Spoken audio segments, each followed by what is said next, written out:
కేసీఆర్ అసెంబ్లీకి రావాలని కోరుతున్నారు స్పీకర్ గడ్డం ప్రసాద్ కుమార్. మరి వస్తారా రారా చూడాలి. మాజీ సీఎం సభకు వస్తే నేను సంతోషిస్తా అని అంటున్నారు. మరి మొన్న అయితే సీఎం కేసీఆర్ అయితే అప్పుడు సీఎం అయిపోయిన తర్వాత ఆయన కేసీఆర్ సభకైతే రాలేదు. మరి ఈసారి బడ్జెట్ సమావేశాలకు వస్తారా రారా చూడాలి. మరి ఆయన సభకు రావాలి అని స్పీకర్ కూడా కోరుతున్నారు. మరి ప్రజలు కూడా కోరుకుంటున్నారు ఆయనకు సభకు రావాలి, మళ్ళొకసారి ప్రభుత్వం మీద విరుచుకుపడాలి, ఆయన మాటలు వినిపించాలని. మరి నిజంగా అంటే రేవంత్ రెడ్డిని సీఎం సీట్లో చూసే ఎంత ఉందా లేదా ఆయనకు అనేది ఇప్పుడు తెలుస్తుంది. మరి వస్తారా రారా చూడాలి. అప్పుడు అంటే లాస్ట్ టైం ఆయన కాలుకి ఎముక ఇరిగింది కదా, అప్పుడు అందుకే హెల్త్ బాగాలేక రాలేదని చెప్పుకున్నారు. ఈసారి రాకుంటే సాకు కూడా చెప్పుకోనికి కూడా వాళ్ళకి అవకాశం ఉండదు.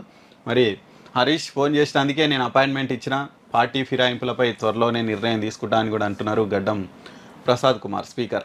ఇక 10 ఏళ్ళు తెలంగాణను పరిపాలించిన కేసీఆర్కు సంపూర్ణ రాజకీయ అనుభవం ఉంది, వాళ్ళు సభకు వస్తే నేను సంతోషిస్తా అని కూడా అంటున్నారట గడ్డం ప్రసాద్ కుమార్.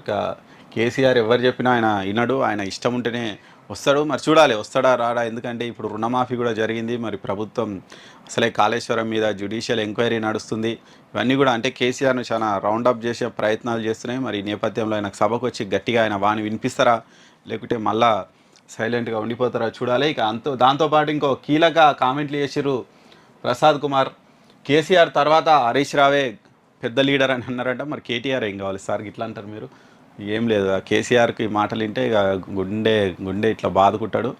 ఎందుకంటే అసలే కేటీఆర్ను ఆయన సీఎం చేయాలి, డిఫాక్టో సీఎంగా అంటే ఆయన తర్వాత కేటీఆర్ అని అందరినీ ఆయన ఎస్టాబ్లిష్ చేస్తుంటే మీరేమో కేసీఆర్ తర్వాత పార్టీలో హరీష్ రావే పెద్ద అంటారు, అక్కడనేమో హరీష్ రావే మంచివాడు, పార్టీలో బీఆర్ఎస్లో ఉన్న ఏకైక మంచి నేత హరీష్ రావే అని అక్కడ బండి సంజయ్ అంటారు. మొత్తానికి అయితే హరీష్ రావుని వీళ్ళు మరి మునగ చెట్టు ఎక్కిస్తురా, మరి ఏం చెట్టు ఎక్కిస్తురో చూడాలి. ఇక చాలా అనుభవం ఉన్న నేత, రాజకీయంగా అన్నీ తెలిసిన వ్యక్తి. ఇక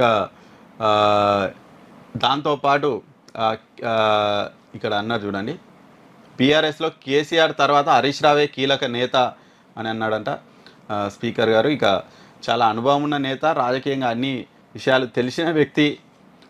ఎమ్మెల్యేలకు ప్రోటోకాల్ విషయంలో జరుగుతున్న అన్యాయం మీద వినతి పత్రం అందిస్తామని ఆయన అపాయింట్మెంట్ అడిగిండు, అందుకే ఆయనకు అపాయింట్మెంట్ ఇచ్చిన.